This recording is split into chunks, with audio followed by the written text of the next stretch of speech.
Do you want to come to the video? Come here. Come here. Oh, hi. Hi. You want to say hi? You want to say hi? What? What do you want? Hi guys, my name is Maria and this is my September wrap-up.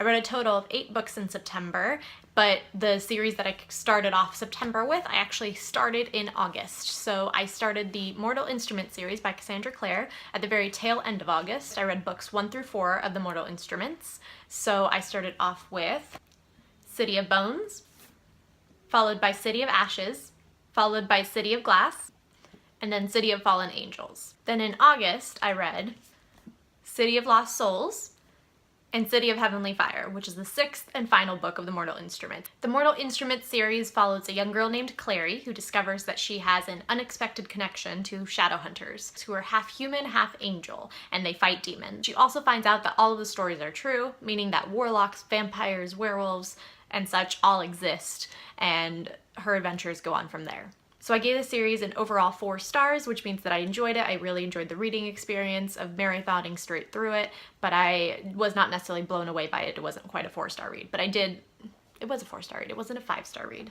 My favorite books in the series were City of Lost Souls, book number 5, City of Heavenly Fire, book 6, and City of Glass, book 3. And my least favorite book in the series was City of Fallen Angels, which is book 4. I really enjoyed the series overall. It was a really fun reading experience. I marathoned it straight through and didn't really have any issues keeping my interest in it or keeping the pacing going. I will say though that the books feel like they blend together into one long story rather than separate parts of a story or separate installments. I can't fully separate out or remember the plot of each individual book with the exception of the last 2, which I think is partly why those 2 are in my favorites of the book series. And although, like I said, I didn't have any issue going straight through it or being interested in what was happening, it did feel like things took a lot longer to happen than they should. They felt like things were dragged out. There were, you know, a few books, notably book 4, which again was my least favorite of the series, where a lot of the book was just one character keeping the other character at a distance and that kind of angst of that, and they would have solved it if they had just communicated, and it felt like not much happened in that book. I also felt like I didn't really get enough about the other characters until maybe the end of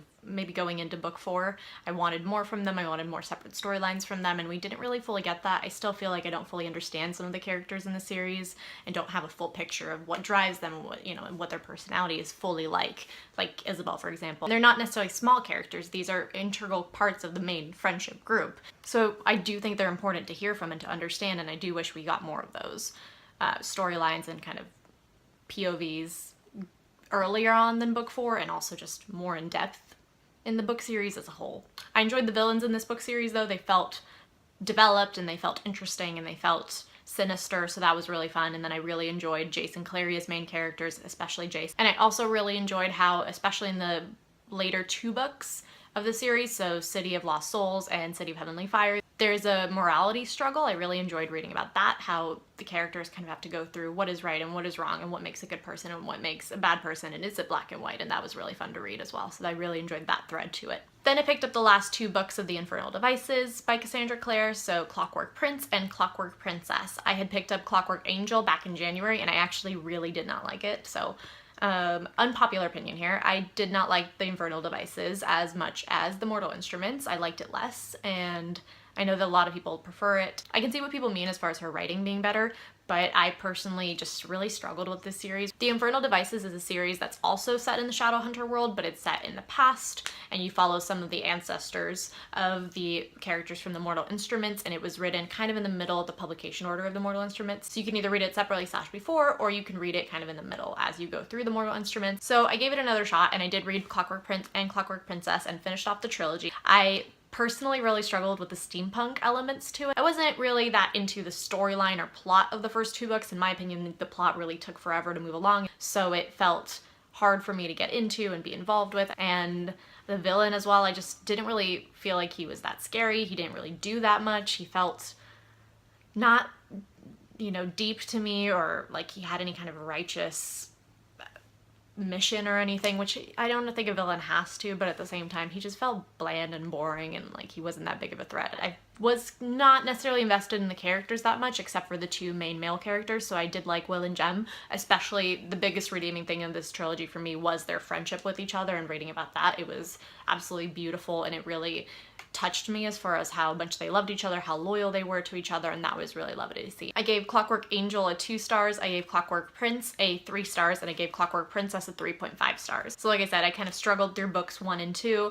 Book 3 did redeem the series for me because I was emotionally invested into it. I cried at the end of it. Oh, also, it actually has a really well done love triangle. Like I mentioned in a previous video of mine, I'm not the biggest fan of love triangles, and that did kind of, I think, also factor into putting me off for the first couple of books, but I do think that the setup of this love triangle is incredibly unique, and it's just very smart. The way that Cassandra Clare went about it was really refreshing to read, in the sense that all of the 3 of the characters felt for each other and sacrificed a lot for each other and loved each other and did everything they possibly could not to hurt each other, rather than it like in some love triangles where you have people being indecisive and hurting each other through that indecision. Okay, so then after reading the Infernal Devices, I picked up Tales from the Shadowhunter Academy by Cassandra Clare, Sarah Rees Brennan, Maureen Johnson, and Robin Wasserman. Now this book, I absolutely loved every moment of reading this. It made me laugh, it made me cry, it tugs at my heartstrings, it broke my heart, it mended my heart. I loved this book so much. This was a 5-star read for me for sure. I cannot wait to reread it. Every single story in this was gold, and I loved every character, and I loved how much information you got about characters. And you can't really read this book without having read the previous 2 series, because it does bring back characters from those series and brings in a lot of information that you kind of have to know the characters in order to understand and appreciate. But I will say that I do recommend reading this before going into Lady Midnight and the Dark Artifices trilogy, because it really gives you a lot of information that you wouldn't get otherwise, and a lot of just big plot twists and big moments that you really need going into the Dark Artifices series. Like I said, I gave this book a 5 stars. I absolutely loved getting more of Simon. I really felt like I got to know his character more. I loved meeting George and Marisol were some of my favorite characters. And you got more of Alec and Magnus, and you got more of Isabel, and you get to see Jace and Clary and more of Katerina, and you get to find out more about the Herondales, and you got to see politics, and you got to see really relatable themes of talking about morality and segregation and fear, prejudices and fear of a changing world. It had so much that it was doing, and it was really lovely to read about. My favorite stories in this were Nothing But Shadows and Born into Endless Night. My least favorite story was probably The Fiery Trial, just because I didn't really understand what the characters were doing in that. Oh, and probably also Angels Twice Descending, because that story broke me. I'm still not okay. I cried. It hurts. I'm not okay.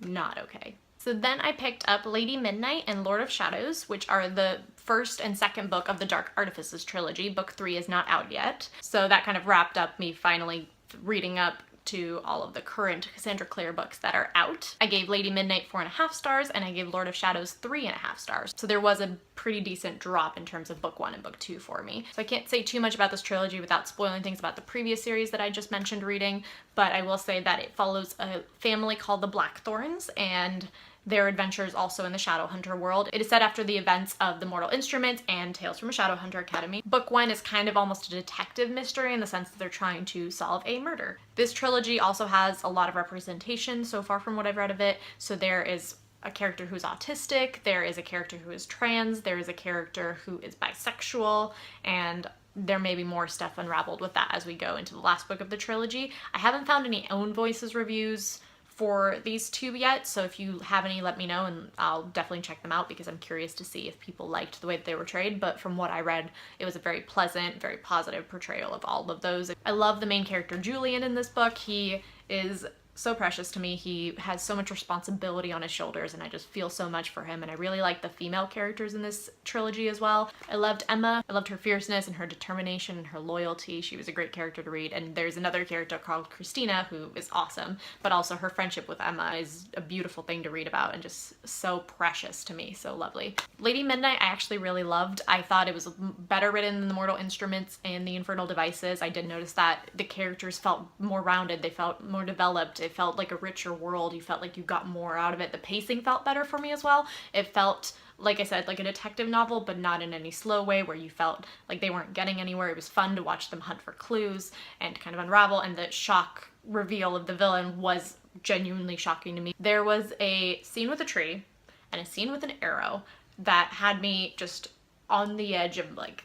my couch. I was like flipping through the pages frantically, wanting to see what would happen, and just emotionally invested and just freaking out. Lady Midnight felt really well done as far as emotion and character development for me. Unfortunately, going into Lord of Shadows, which again I gave it 3.5 stars, I felt like it lost those important elements for me. The characters still felt great. You get a bit more of the characters of Kit, Livy, and Ty, and that was really great because I really loved that dynamic between the three of them. My biggest issue with it was that I just wanted more emotion out of it, and also that the pacing did slow down and felt like we were back to things really taking a long time, and things that were important taking shorter time, things that were less important taking ages. But especially the emotion, I felt like something about the writing took me out of the emotional scenes. There was something about it that felt summary-like, which is fine in a first book, but in a second book it just felt like lazy writing almost. Instead of reading about a character going through heartbreak and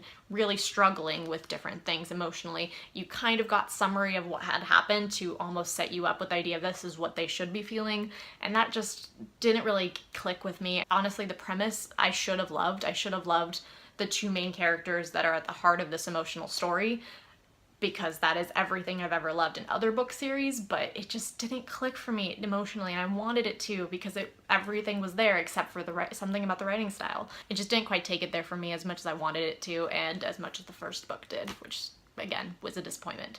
I am excited to read the third and final book of the trilogy though. The ending of the second book did affect me, and I am worried for other characters, and I'm worried to see what will happen and kind of the threat that will be coming up as far as what was established at the end of the second book. So I am excited to read the third, but hopefully it'll bring it back to the high level of what the first book, Lady Midnight, was for me. So the last book that I read in September was The Girl of Fire and Thorns, which is the first book of the Girl of Fire and Thorns trilogy by Carson. So this book was a very pleasant surprise because I was blown away by it. I went into it thinking I would enjoy it, that I would like it, but honestly this book gave me so much more than I thought that it would. I got so much more out of it. The characterization was amazing. The journey that the characters go through and how much development they go through and how, how much they change was beautifully done. This book was definitely a 5-star read for me. I absolutely loved it. I cannot wait to pick up the second one. I'm gonna do that tonight. So this book follows a young girl named Eliza. Eliza is a 16-year-old princess, and at the beginning of the book, she's being married off in a marriage treaty to another kingdom. Eliza is also a powerful figure in her own right because she has been chosen by God for an act of heroic service. She doesn't really feel like she was rightly chosen for this act though. She feels like she's nothing special and kind of goes it and starts off the book questioning herself and questioning her ability to